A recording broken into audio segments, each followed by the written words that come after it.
Layer skin hair and laser clinic లో latest టెక్నాలజీతో laser hair removal, anti ageing and hair fall issues కి advance treatments అన్ని ఇక cost గురించి వరి అవ్వాల్సిన అవసరం లేకుండా అందిస్తున్నారు. ఇంకా మీ కాన్ఫిడెన్స్ ని తిరిగి తెచ్చుకోండి. Get your free consultation now.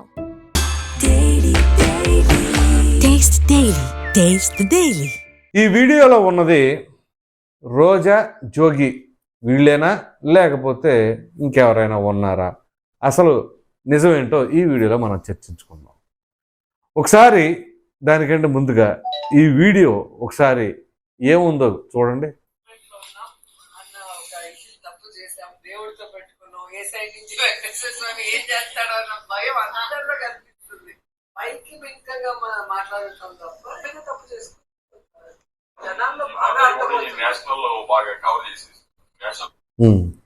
అది మనం తప్పు చేసాం అని చెప్పేసి డైరెక్ట్గా వాళ్ళే చెప్పినట్లుగా ఆ వీడియోని బట్టి మనం అర్థం చేసుకోవాలి. సో ఇప్పుడు ఇది పెద్ద సెన్సేషన్ అయిపోయిందండి.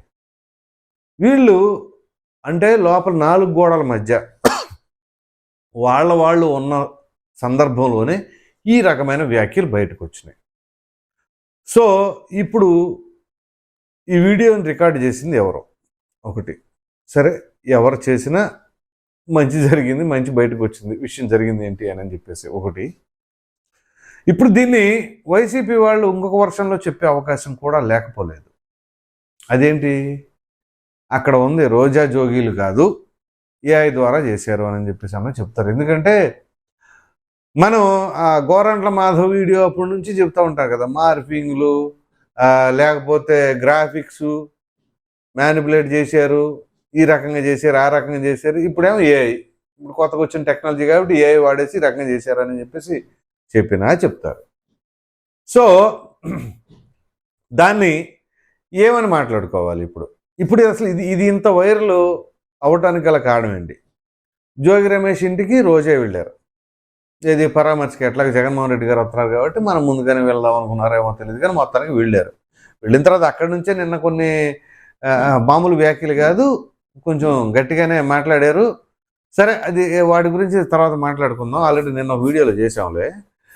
ఇప్పుడు ఇది పెద్ద సంచలనంగా మారింది. ఒక విధంగా చెప్పాలి అంటే వైసీపీకి చావు దెబ్బ లాంటిది, దాంట్లో మొహమాటమే లేదు. మామూలుగానే వీళ్ళు ఇప్పుడు కోలుకోవడానికి నానా యాగి పెడుతున్నారు.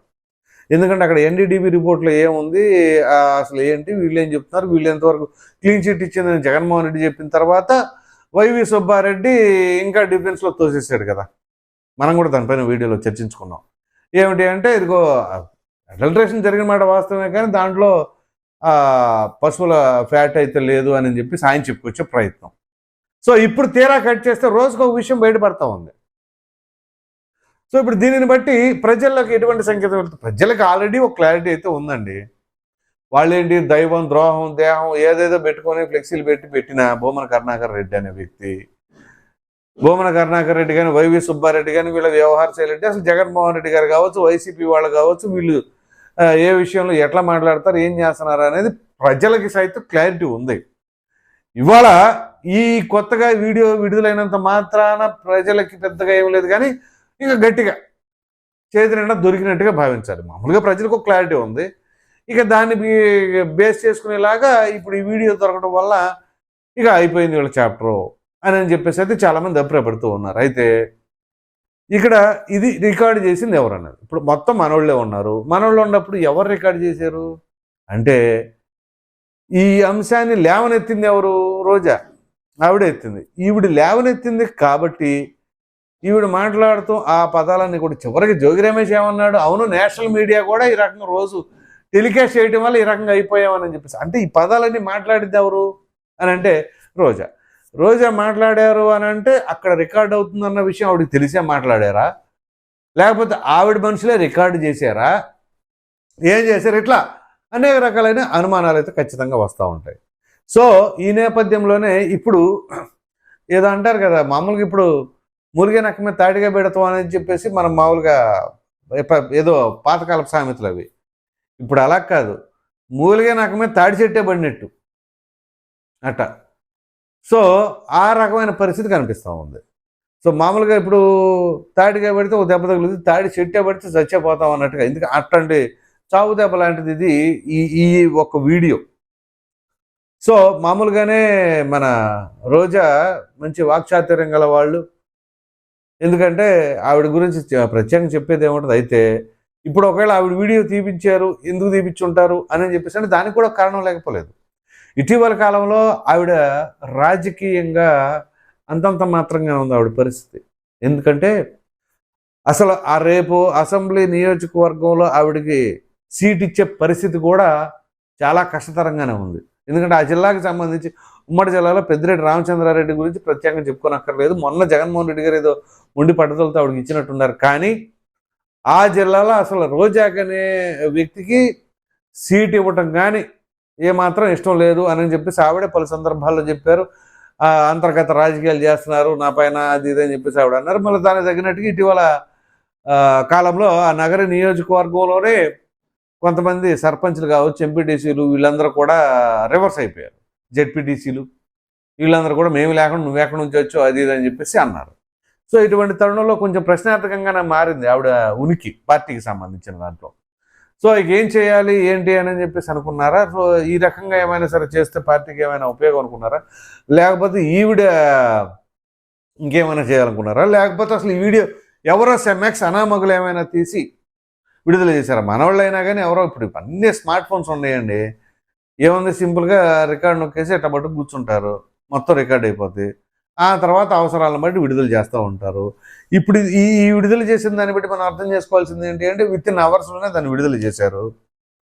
సో అంటే ఏం జరుగుతుంది అనేది కూడా మనకు క్లారిటీ రావాలి. అందు గురించే నేను ఒక వీడియోలో ఈ జోగి రమేష్కి సంబంధించిన వీడియోలో కూడా డిమాండ్ చేశాను.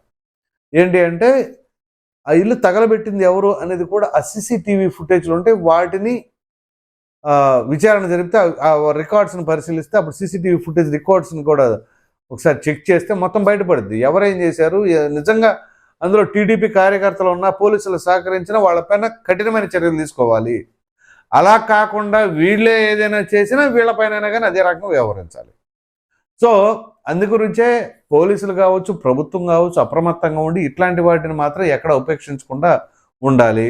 సో ఇప్పుడు ఈ వీడియోని బట్టి ఇక టీటీడీకి సంబంధించిన ఎపిసోడ్లో ప్రజలకి అంటే అనుమానం ఉన్న వాళ్ళకి లేదులే అని చెప్పేసి కొంతమంది సింపతి ఎవరైతే వైసీపీ పట్ల చూపిస్తున్న వాళ్ళకు కూడా కంప్లీట్ క్లారిటీ వచ్చేసి ఇక ఇందులో ఇంకా మనం వేరే ఆలోచన రావడానికి కూడా ఆస్కారం లేదు. మొత్తం కర్త కర్మ క్రియ అన్నీ కూడా వైసీపీనే. ఎందుకంటే వాళ్ళ హయాంలో జరిగింది. అంతకుముందు ఎప్పుడు కూడా లేనిది వీళ్ళ ప్రభుత్వ హయాంలో ఎందుకు జరిగింది? ఆ టెండర్ల నిబంధనలు ఎందుకు మార్చారు? మరి ఇప్పుడు అధికారులు ఎందుకు ఇరుక్కుపోయారు? మరో ప్రక్కన సుబ్బారెడ్డి ఏమో అప్పుడు టీటీడీ చైర్మన్గా ఉన్న ఆయనేమో జరిగిందన్నమాట వాస్తవం ఆయన ఒప్పుకుంటున్నాడు. వీళ్ళు మాత్రం కాదే కాదని చెప్పేసి వీళ్ళు మాట్లాడుతూ ఉంటారు. సో ఈ రకంగా అన్ని రకాలుగా ఇప్పుడు ప్రజలకైతే మాత్రం అన్ని వాదనలు వినిపించిన తర్వాత ఈ వీడియో విడుదలైన తర్వాత ఇక 100% క్లారిటీ అయితే మాత్రం ఓకే అని చెప్పేసి వాళ్ళకు ఒక పిక్చర్ వచ్చేసింది. సో ఈ నేపథ్యంలోనే ఇది వైసీపీకి ఏ రకంగా మారుతుంది ఏంటి, ఇప్పుడు దీనిపైన రివర్స్ అటాక్ ఎలా చేస్తారు, అసలు మాకేం సంబంధం లేదు, అది కావాలని ఏదో ఫ్యాబ్రికేట్ చేశారు, లేకపోతే మనుషులు మాట్లాడుకుంటుంది ఒకటి, ఇక్కడ ఆడియో ఇంకోటి ప్లే చేశారు, ఇలా రకరకాలుగా కూడా డిఫెండ్ చేసుకునే ప్రయత్నం చేయొచ్చు. రివర్స్గా ఏదైనా చేస్తారా, లేకపోతే దాన్ని డిఫెండ్ చేసుకునే వాటిలో ఇంకా ఆయుధాలు ఏమైనా మిగిలి ఉన్నాయా ఏంటి అనే మీ అభిప్రాయం అయితే కామెంట్ రూపంలో ఖచ్చితంగా తెలియచేయండి. Thank you.